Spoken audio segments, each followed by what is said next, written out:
Since you both come from commercial backgrounds and you're focusing now on digital future, can you walk us through still a little bit of the current dynamics of omnichannel landscape? How your omnichannel structure looks like and what a beverage category leader like Coke dominating in this world? So what we see now in the data is that a couple of years ago, like the e-com and digital market was just a few percentages, right? So in 2019, what we have said is we think it's going to be way bigger. And currently we see now double digits and we think that it's going to be 20-ish% in 2030. But back in 2019,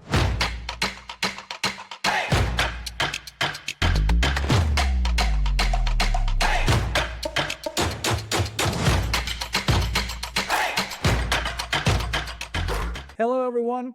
We're in Rotterdam, Coca-Cola Europacific Partners office location with Martijn and Tom. They're currently leading very important initiatives. Thank you very much for having us. Great you're here, Mert. Welcome. welcome. Yeah. So Martijn and Tom currently working on a couple of big initiatives we're going to be talking about in detail, but they're basically working on omni-channel commerce operations in Coca-Cola Europacific and also leading digital capabilities projects, which we'll be talking about.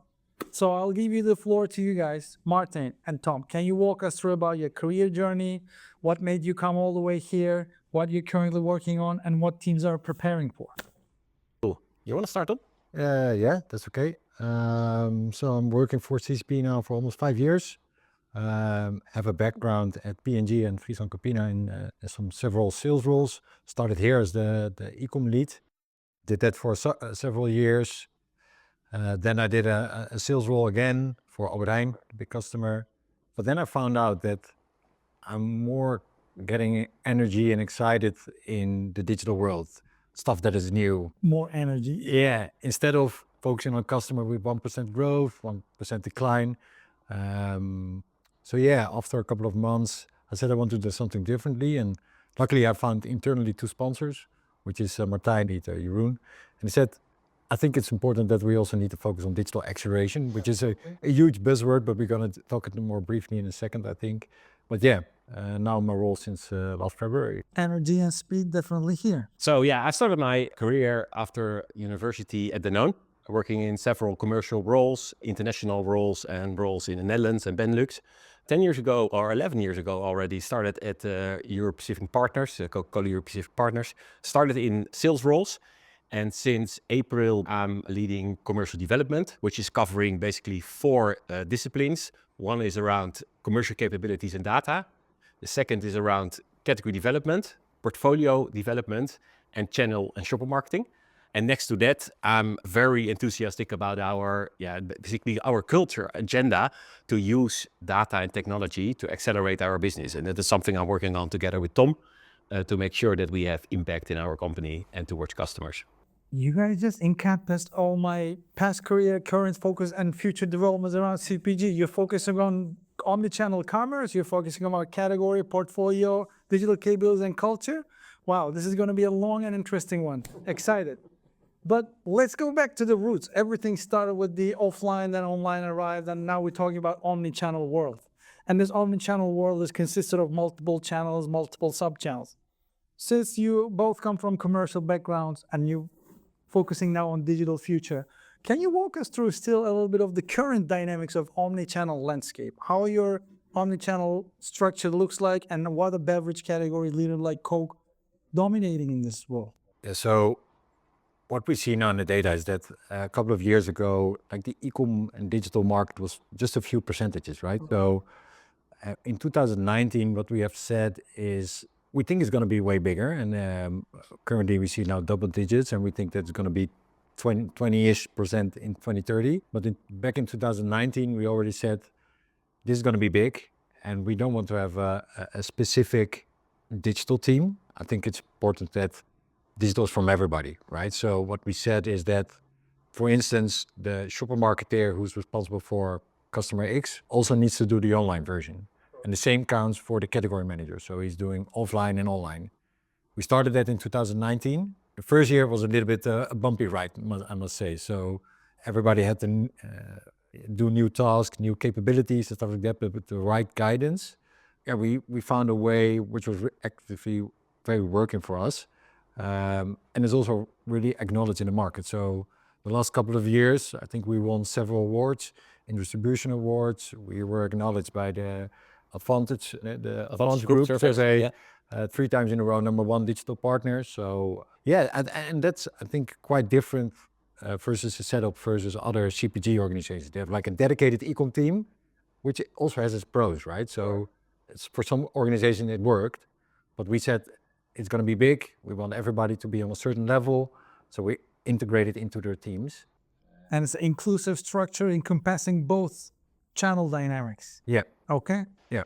So, and to build on what Tom just said, I think we think at some point of time towards 2030, this business, e-retail and e-food, which is basically the food service aggregators, etc., but also direct delivery from our away from home customers, will be around 20% of the business. Then still 80% will just be sold in store. And that's what I find very interesting, is because what you will see there is that 70% of this whole path to purchase will be influenced by digital touchpoints. Everybody's talking about the growth of e-commerce, e-food, e-retail, etc. But I think the most dominant part of change will be around how can we make sure that we influence the path to purchase, while it will be still somewhere around 80% of our business, and using data and technology to make sure that we have the right influence at the touch points. No, that's a great analogy, actually. When you talk about influencing path to purchase, let me remind a quick stat. I'm sure you've seen some of those. Yes, the big fish still is the offline experience, 70%, 80% for many consumer brands. But when we look at the annual growth of each account, whether it's #1 retailer in the market or #1 pure player, the percentage of growth is still fueled by the online growth at the end of the day. Definitely. Correct? And you mentioned influencing digital path to purchase. With the retail media, the biggest elephant in the room, and shopper insights, first-party data is in scarcity, or everybody's racing for it. How are you building your category in collaboration with your retailers to work on retail media and first-party data? Is this fast enough? Are you growing the category fast enough? Where do you see retail media and shopper insights dynamics in this omnichannel structure? Well, I think Tom can talk a little bit more about first-party data. I will share you an example on retail media, because of course it's a hot topic and we don't have all the answers yet. What we truly believe is that we need to work together with the Coca-Cola company, with the Monster company, and with our own brands, which we distribute in the Netherlands, to make sure that we find the right model together with the retailers in the right joint business planning, but also sharing knowledge and make sure that we do this together. I think we have a nice example. So we did together with Albert Heijn, is that a big campaign is coming live, which is all around our iconic Christmas truck. So the Coca-Cola Christmas truck, everybody knows it. Everybody is familiar with it. Some people even think we invented Santa Claus, which is not true. But what we did there is that we said, okay, how can we leverage that iconic Christmas truck in a real ornament to put in your Christmas tree, but also make sure that we use the vents of the Albert Heijn service, which we also made red and with Coca-Cola on it. And at the same time, shooting movies, shorts for socials, longs for just commercial videos. And we made a whole integrated campaign around Christmas with their assets, with our knowledge, with our brand in their stores and on their retail media. Pure omnichannel execution, but with focused on momentum Christmas, iconic brands, and really putting the shopper, consumer, in the heart of that. And yeah, we're really looking forward to do that. And I think that is the best way to execute and to make use of all the possibilities of retail media. Before Tom walks us through the first-party data of the equation, I'm going to be a selfish consumer here, since the consumer is at the center of this campaign. Where can I get my ornament? Downstairs here or in Albert? No. We don't need. As of next week. Yeah, as of next week. So as of Monday, Albert Heijn? Albert Heijn. Yeah, when you buy a 4-pack, you will get one. What about the first party in this whole journey? Where is my data collected and is benefiting me again? So we know that we are not living in the cookie area Right. Nowadays, but if you're talking about first-party data, you see also a lot of CPG organizations moving towards a D2C platform, also for their own data and stuff like that. So we do have something in place in the UK. We have tested it also in the Netherlands, but it was quite difficult because you need resources, capabilities and stuff like that. And I think D2C really works for you to test new brands and new flavors. But if you're looking into the Coke brand, it's so huge. We cannot use it. Every week a new discovery. With that, keeping that in mind, it isn't that very important for us. However, we do also have the Coca-Cola app. So you have an application which is now rolled out in all our countries, 36 countries. And I know that almost 70 million times the app is opened, and all the wing campaigns and stuff like that, email marketing is driving traffic towards the app. And there we can track all the customers. So that's going to be way more the focus in which we are going to invest the next couple of years. This brings me to another question. Of course, retail media is a hot topic. First-party data is one of the most desired outcome of retail media collaboration between the brands and retailers. And brand portfolio of Coca-Cola family is massive. I think only there is maybe half a dozen, maximum 1 dozen of companies have this massive brand portfolio number of brands. And you bring a lot of first-party data to any conversation you sit down because of the apps, because of the brand loyalty and the followers. Is brands today, I'm asking you to put a universal lens, not from Coke's perspective. Do you think CPGs are getting enough first-party data insights, first-party data aggregated data from their retailer partners where the retail media is today? Or do we have some mileage ahead of us to cover to come to a mutual beneficial point? They need to step up in terms of what they can deliver. Right. And how we can make sure that we measure success. Exactly. Yeah, for sure. We have the road to cover, and brands in need to get more data from their retailer partners. Indeed. Because you're in a very advantageous position because of the brand portfolio of Coke family. Yep. Of course. No, but in the beginning of retail media, you only had a few metrics, right? So ROAS was the holy grail in the Bible, but now we are looking into, okay, but what does 10 times an uplift says? I think it's more about the incrementality of the things you are doing in retail media. So we do have a list of wishes. No, but it's much more about also what does it mean in terms of absolutes and what does it mean in terms of the incremental ROI. And do we drive new persons towards the category, stuff like that. So I think that's really important. And let's see how many Christmas it will take to get what we're asking on our wish list. Now we talk about the omnichannel acceleration. Now we talk about the data requirements. We talk about retail media, first-party data. But I want to bring the focus to the internal teams because this takes a team to orchestrate and execute. You have people from commerce managing the accounts. You have people from media managing the retail media and all other media plan. You have people from marketing and brand side, and data is the main fuel to run this engine.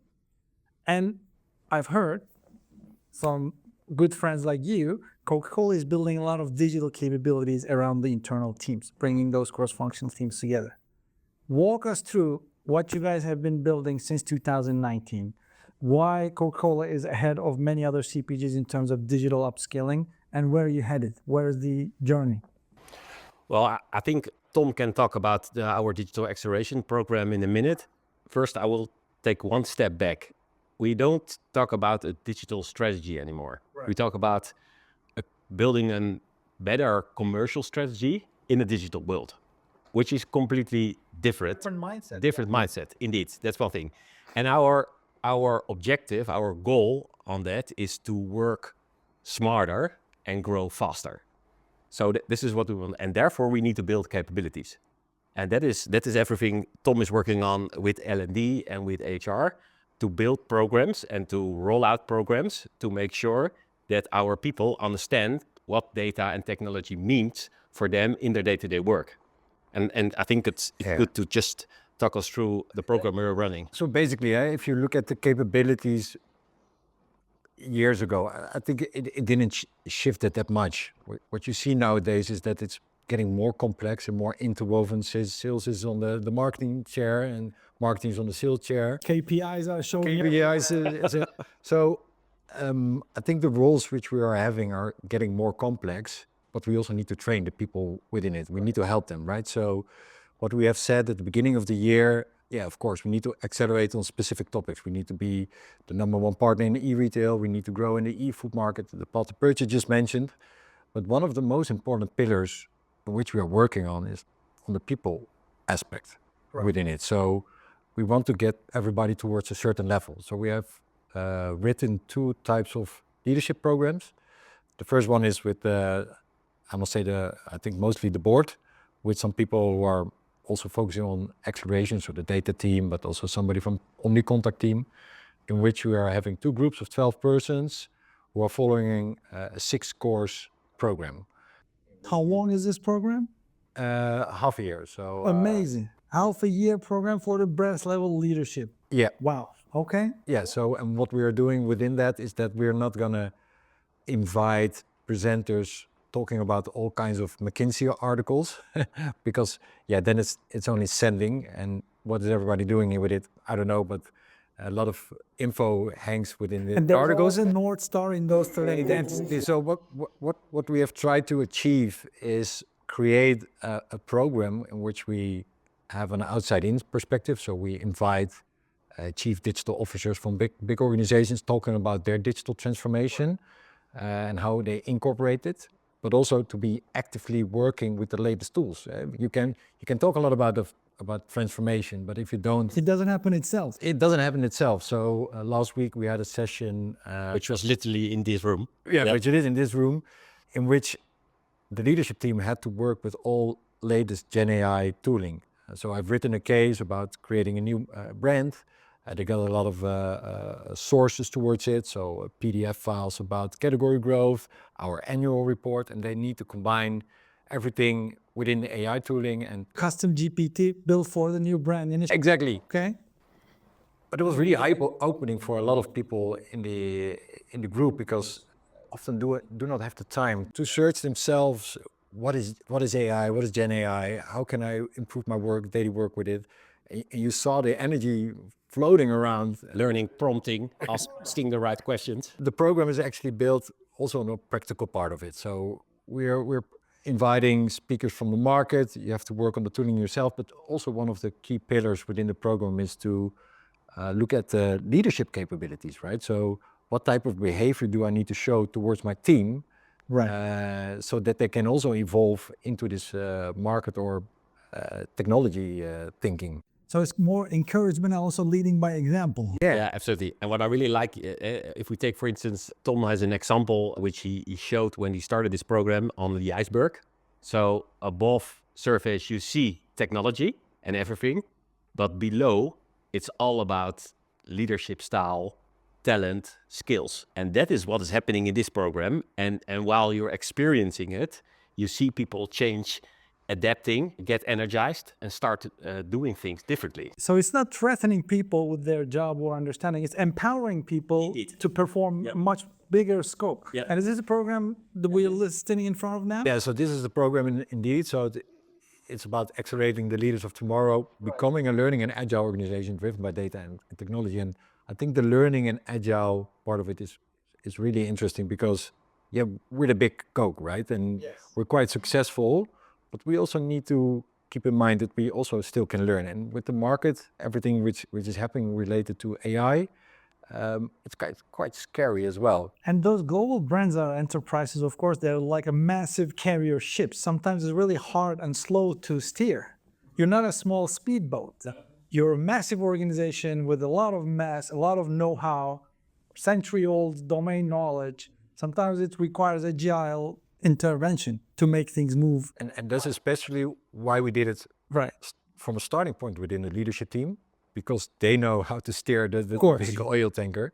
So that's one program, especially for the leadership team, but maybe afterwards we're going to do some part of the trainings also for the other teams. What we also have is we organize, for instance, every month a Learn at Lunch, and that's for the broader organization, every month with a specific topic which related towards digital or acceleration or changing organization. So September we had a prompt training. We had somebody who has an own organization or startup and how he works with AI on a daily basis. It was really mind-blowing that he everything he does is AI. And if you look at ours, we are Typing on keyboards, Excel sheets. Yeah. year on year on It's a the reality. same thing. And retail media, of course, is also a topic which we mentioned. So every month a different topic, and you see that the attendance is quite high. So almost 20 to 25% of the people from the commercial teams, they do attend. Yep. So that's quite cool.